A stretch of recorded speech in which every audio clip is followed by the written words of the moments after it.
Anime is more popular than ever before. Streaming platforms like Crunchyroll and Netflix have made it global. But with that popularity comes a controversial question. Has anime actually gotten worse? To answer that, we need to look at how anime used to be made, how it's made today, and why the industry now seems to prioritize quantity over quality. In the 80s and 90s, anime was a niche market. Shows were made for Japanese TV, with only a few breaking into the international scene.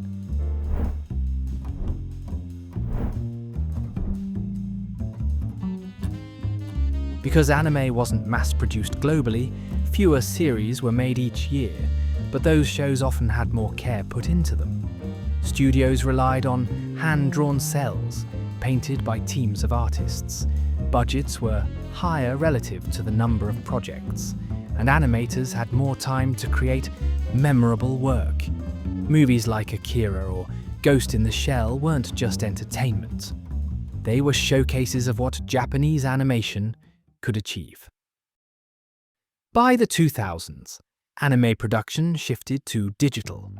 Tools like RETAS and digital painting replaced cell work, making the process faster and cheaper. On paper, this should have freed animators to focus more on creativity. But instead, the industry leaned into speed.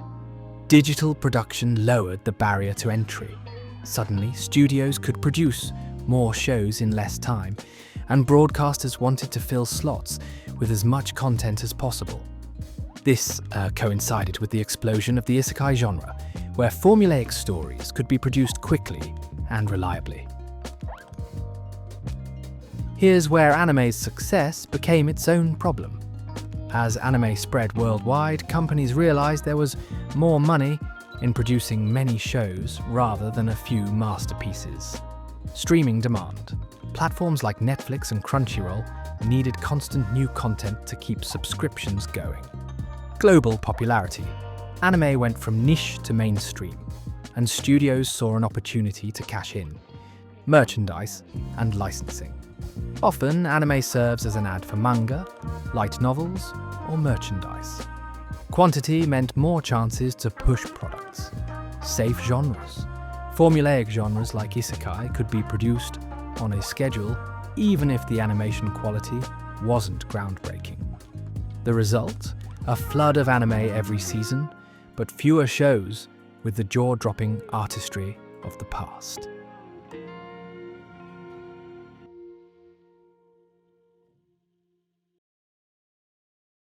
This shift has a cost. Animators are overworked, deadlines are brutal, and shows sometimes collapse mid-season from lack of time. Fans joke about quality episodes, badly drawn scenes that expose the cracks in the system. While some studios like Ufotable or Kyoto Animation maintain high standards, they're exceptions in a system that prioritizes output. We still get spectacular moments, like the Demon Slayer fights, but they're buried in a sea of rushed, disposable series. So has anime really gotten worse? In a sense, yes. The handcrafted artistry of past decades has been replaced by a system that values speed and profitability. But at the same time, the sheer scale of anime's reach means we also get breathtaking highs that never would have existed without today's global demand. The truth is, anime didn't get worse. The industry changed. It became a machine that produces shows for everyone, everywhere. And in that transformation, some of the soul of anime's past was lost. The question isn't whether anime is worse, but whether the industry can balance quality with quantity in the future.